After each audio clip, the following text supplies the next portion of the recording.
everyone, welcome back to another video. I am going to be spending some time in my garden this afternoon, so I thought I would bring you along and share what I get up to. It is a lovely day today and it really doesn't feel like winter. It honestly feels like spring, and I'm kind of feeling a natural pull to start more seeds to get the beds ready for the busier growing months of the year. So that's what I'm going to be doing today. I'm going to be prepping a few beds for some more veggies. I'm going to be planting some flowers down in the flower farm.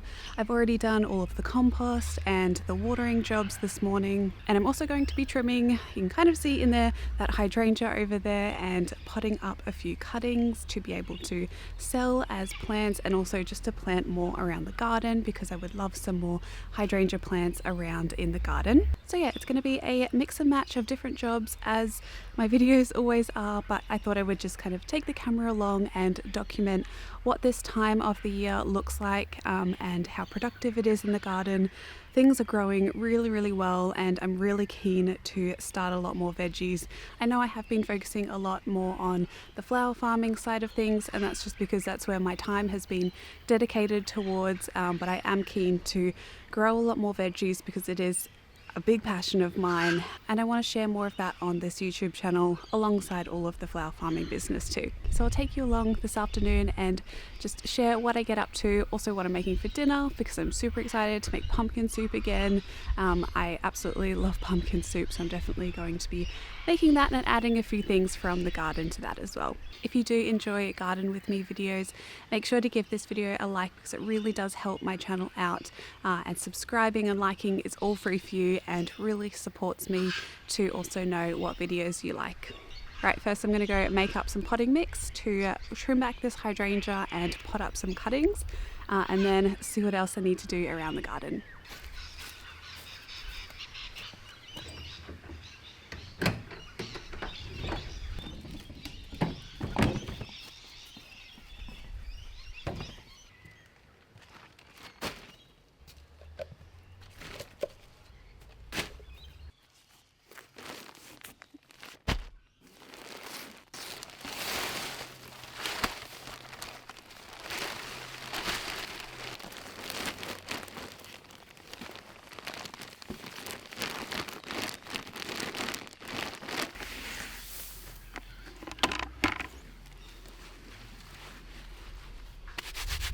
So I'm just going to be using recycled pots here from Bunnings or nursery, wherever I got these plants from, to pot up the cuttings. So I'm just going to do one cutting per pot. So I'm going to fill these up and then trim back the hydrangea.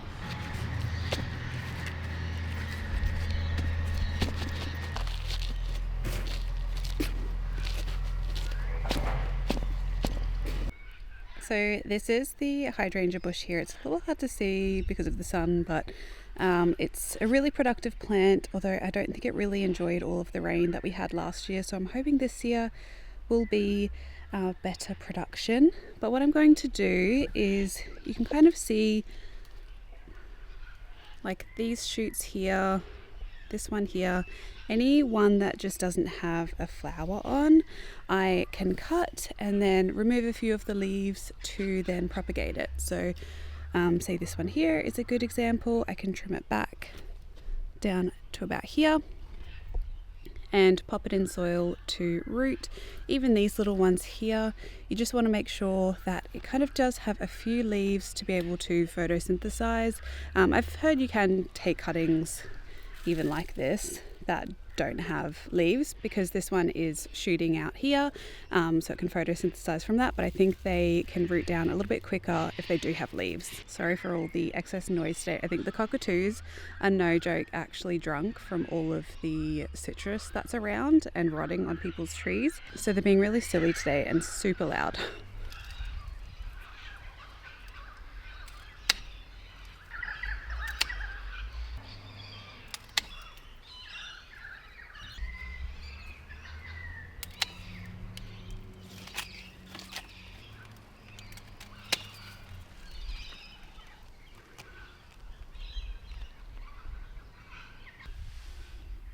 Right, now we've got our cuttings. I'm just going to simply just remove some of these growth points.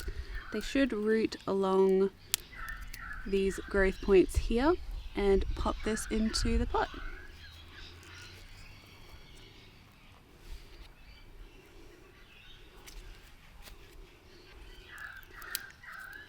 Now's a really good time to do this because you can kind of see the plant is waking up and is in its active growth phase, so it's more likely to root and be a little bit happier, rather than when the days are at their shortest.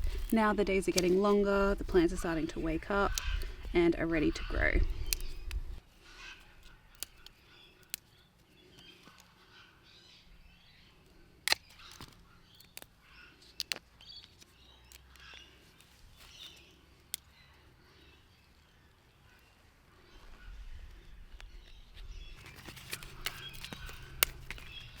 Just going to remove any of the leaves that look really sickly and that are dying. So I want the plant to put as much energy as it can into producing roots.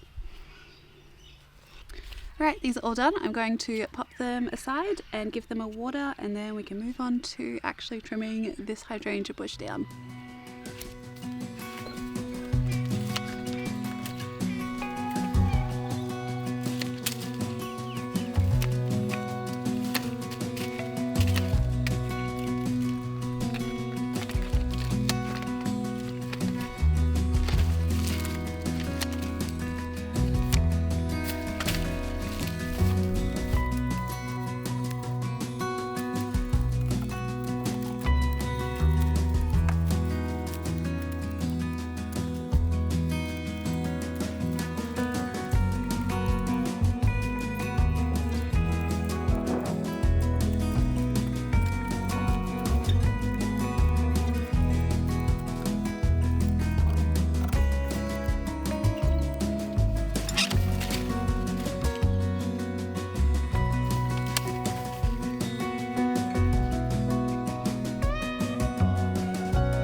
Right, so this is the final result. This is kind of what I cut it back to last year, and you saw how big it grew to.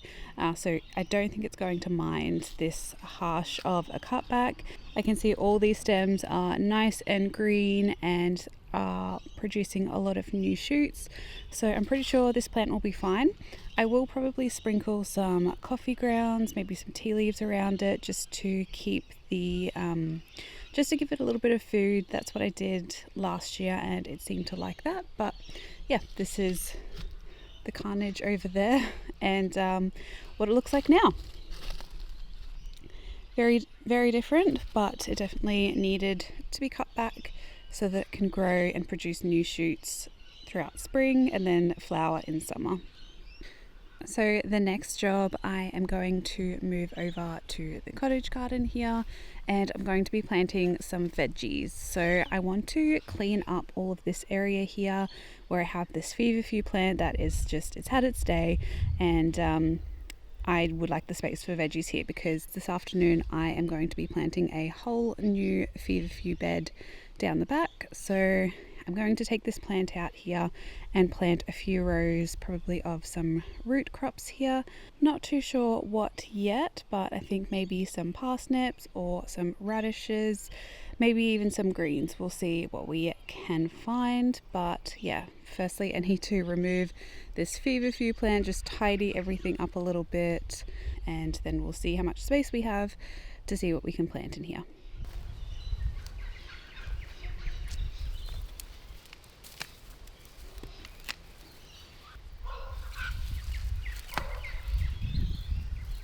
So Feverfew is actually a really easy plant to propagate, and I have a tray of Feverfew that I am propagating right now. You can see it kind of grows on these little stalks here, and you can see all along here all of these new shoots that it's shooting out. You can actually pinch off these, like that little one there, remove some of the lower leaves.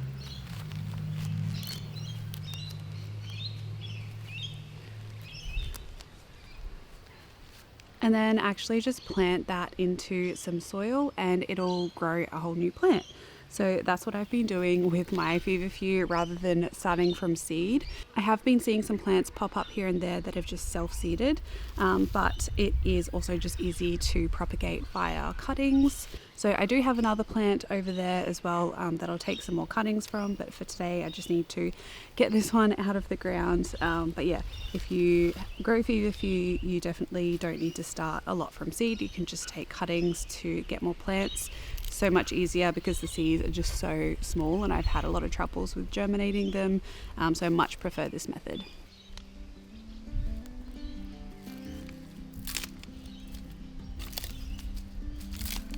So I thought I would just add a little bit of a voiceover on top of this to kind of talk through what I'm actually doing here. Obviously you can see I am trimming back this Feverfew, and originally I started to pile up all of the leaves and the stems to put in the compost, but then I thought I may as well just leave them in the pathway, which is what I've been doing in a lot of areas around the flower farm. And I'm trying to kind of move away from buying in a lot of mulch, which not only costs a lot of money, but it's resources coming from somewhere else. There's a lot of time and labor that goes into moving mulch around, and instead I have tried to start making my own mulch from all of the garden waste and weeds around in the garden. So I follow a lot from Sean at Edible Acres. I would highly recommend his channel if you haven't already checked it out. But he a lot of the time will trim back a lot of the garden clippings and use them in the pathway as mulch. This not only is free mulch, but it really improves the soil in your pathways. Having something that is living / breaking down is going to provide a lot of food for worms and microbes to kind of give them a little bit of a buffer when there's maybe not a lot of food in the actual garden beds.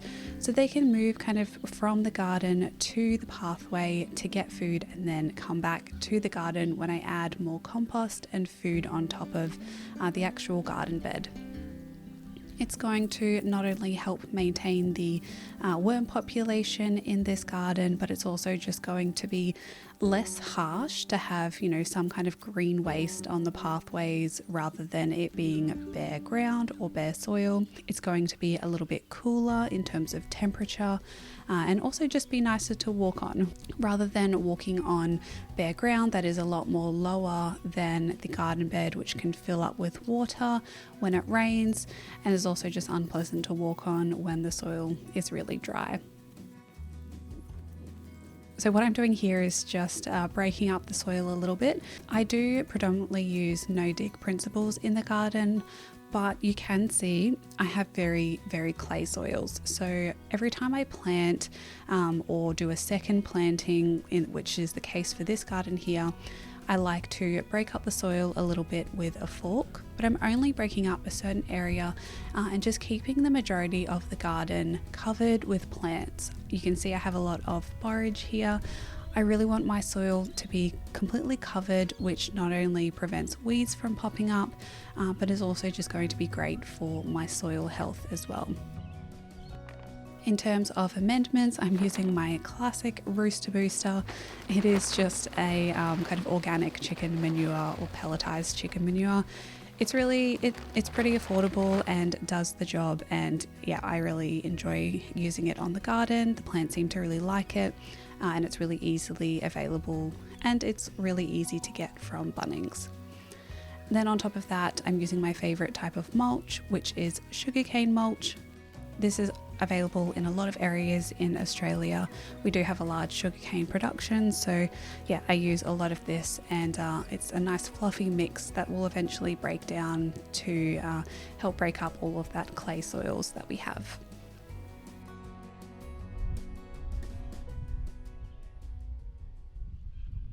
Right, I had a little bit of a rummage through my seeds and I've chosen 3 different ones that I'm going to plant. These are all from the Whitburn Environmental Seed Subscription Pack. I have spoken quite a bit about them before, but basically Whitbird Environmental offers a seed subscription where you can get 3 different packets of seeds each month. They're all tailored to that time of the year when they should be planted. So if you're either a beginner gardener, not too sure what to plant at different times of the year, then it's a really great idea to jump on board the seed subscription. Or if you're a little bit more of an advanced gardener like myself, I honestly just like different variety and trying new things and slowly build up my seed stash rather than purchasing like $100 order and then just having so many seeds not knowing what to do with them.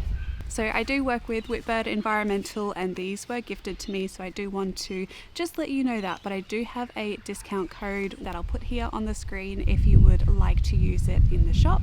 Then you can get a discount on the seeds and it supports an Australian small business. I thoroughly believe in the work that Jeff is doing at Whitbird Environmental. We do lots of bush regeneration. Jeff's starting a seed farm where he's actually growing a lot of these plants and then saving seed from to get a bit more of a different provenance around Australia. And the packaging is also just really nice and really me. So yeah, if you're after some seeds for yourself or a gift for someone, definitely make sure to check out the Whitbird Environmental website. In terms of what I'm going to be planting, I'm going to be planting some little gem lettuce. I've also got some dill here. Dill prefers to kind of be sown direct, so that's why I'm going to be sowing this one direct into the ground, and also some purple top Milan turnips. I've chosen all of these because they're around, the 6-week mark when they should be ready. Maybe not the dill, it might take a little bit longer, but I try and group quicker growing things together as well as the longer growing things, just to manage the area in terms of bed prep and turning over things. It makes it a lot easier. So I'm going to do a row of turnips, then some lettuce, and then the dill, so it'll kind of be a little bit of a tiered garden, which will not only look nice, but it will be so much easier to harvest.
So I have 2 more jobs that I would like to get done today. Maybe one of them can be a tomorrow job, but to wrap up today, I'm going to go down to the flower farm and plant some Feverfew seedlings. I've had to put another layer on because it's actually quite chilly now, and I have a nice warm cup of tea, but I'm going to head down there. I have some seedlings that I have propagated and plant them in a row. Feverfew is one of my favorite filler flowers to use in my bouquets, so I really want to have a lot for this year to kind of bulk up all of my arrangements, and it just grows so well here. It's such an easy plant to grow, and I really love the look of the flowers. I do also have to pot up some snapdragon seedlings that are looking just a little bit sad in their punnets, but yeah, I might do that tomorrow because the sun, as you can see, is starting to set and I'm getting cold out here and want to go upstairs and make some nice warm pumpkin soup for dinner. So I'll do a little bit of a voiceover to show you how I'm planting them, how I kind of made the beds down there, and then I will wrap this video up. If you do have any questions for me, let me know in the comments section because I am going to be sitting down and doing a Q&A video very soon. So yeah, I've kind of been gathering a few questions here and there, but if you do have any that you'd like me to answer, just let me know. I am going to enjoy the rest of my cup of tea and then head down and plant some Feverfew.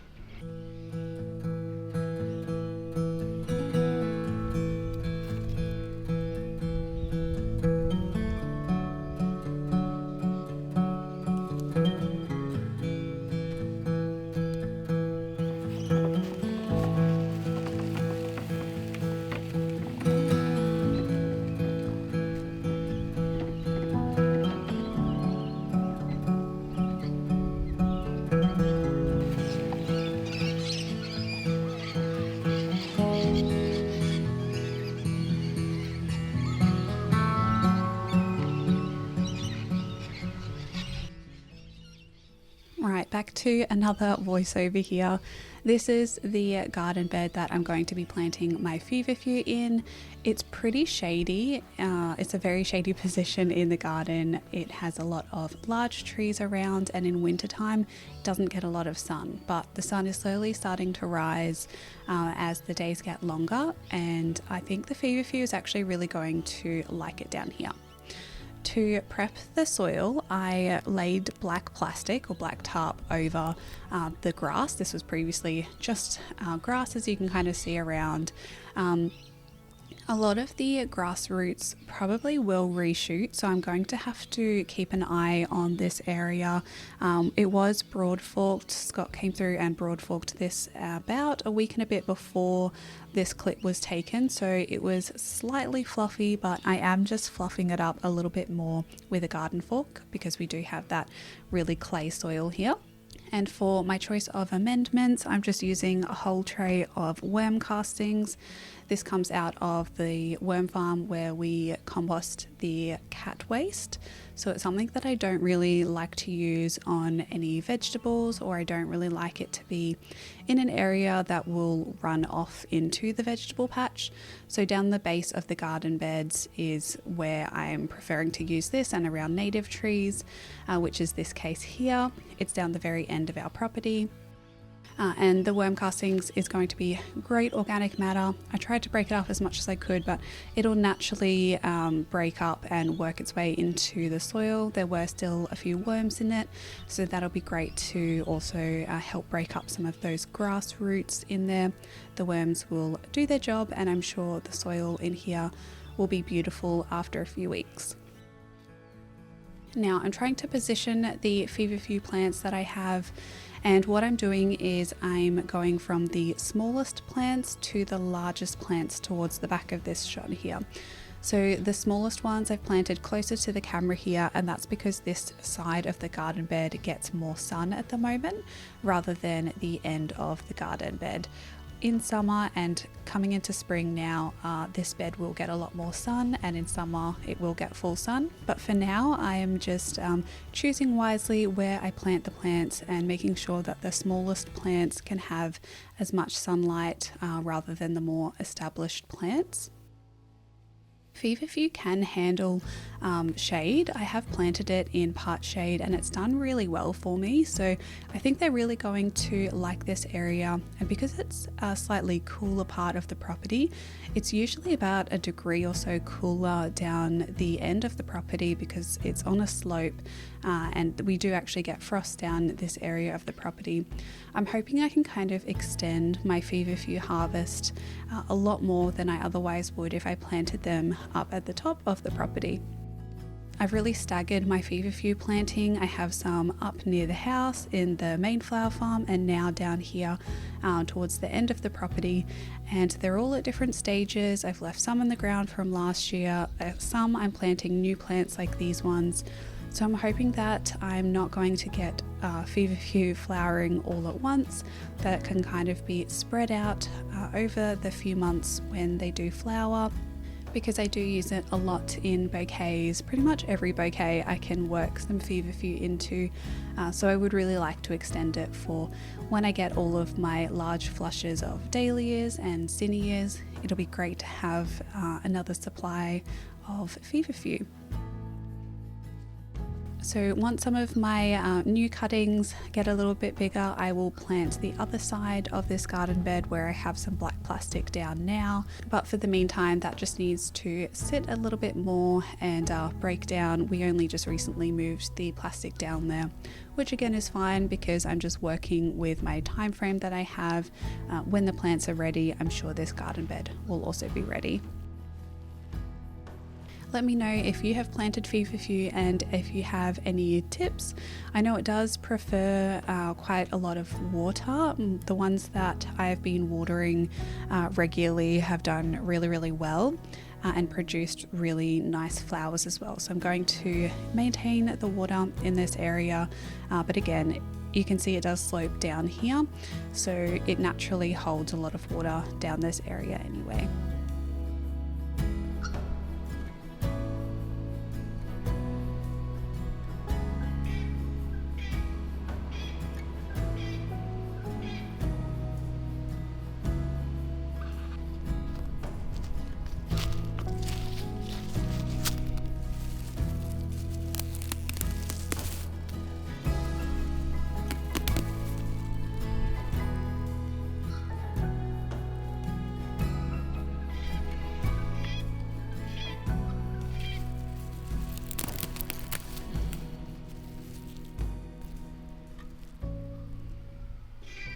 So then it was time to make dinner, and I thought I would just include my little pumpkin soup recipe here. I was making some fresh bread alongside it.